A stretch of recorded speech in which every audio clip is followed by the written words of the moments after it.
Here to share with you practice values and practice statement and why this is so important. So I think one of the biggest missing components for wellness practitioners to have laser vision on what they want to create for their practices is a clear connection to the practice values and then a clear connection to the practice statement. Practice values are simply the core values that drive the practice, and every practice has values. It's just discovering those values, double clicking into them, or backtracking into them.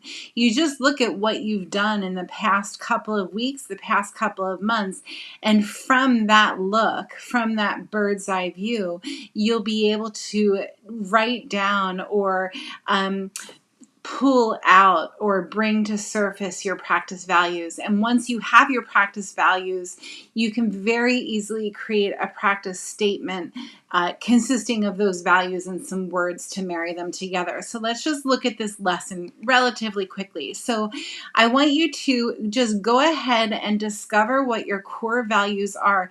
And you'll notice that your personal core values and your practice core values really usually they're the same. Sometimes they're different, but usually there's the same. You'll often at least see themes or similarities between practice and life core values. So then I want you to explore your core values. Like, where did you learn the value? When did it become important to you? Was there anyone in your life who really demonstrated this value to make it important to you? Once you've explored your values, you're going to ask questions like, where did you learn it?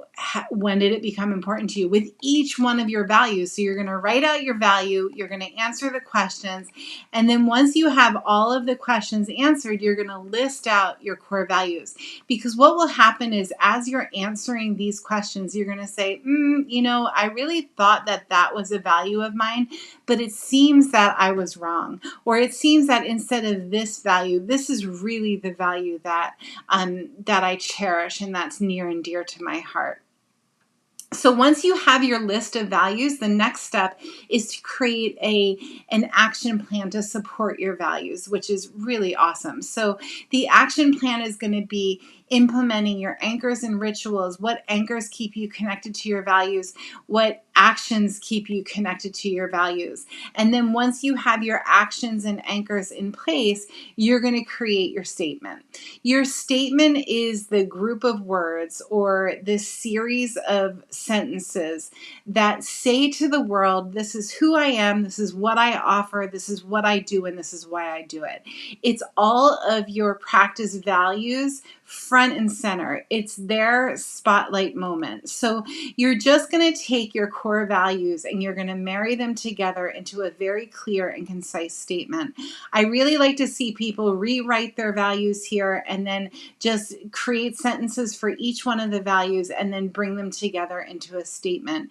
Use as few words as possible here. Fluff does not get you anywhere when you're creating a mission statement. Some of the biggest companies on the planet, their mission statement is 3 or 4 sentences long. So we interchangeably use practice statement and mission statement. So you'll hear sometimes me referring to practice statement, sometimes I refer to mission statement.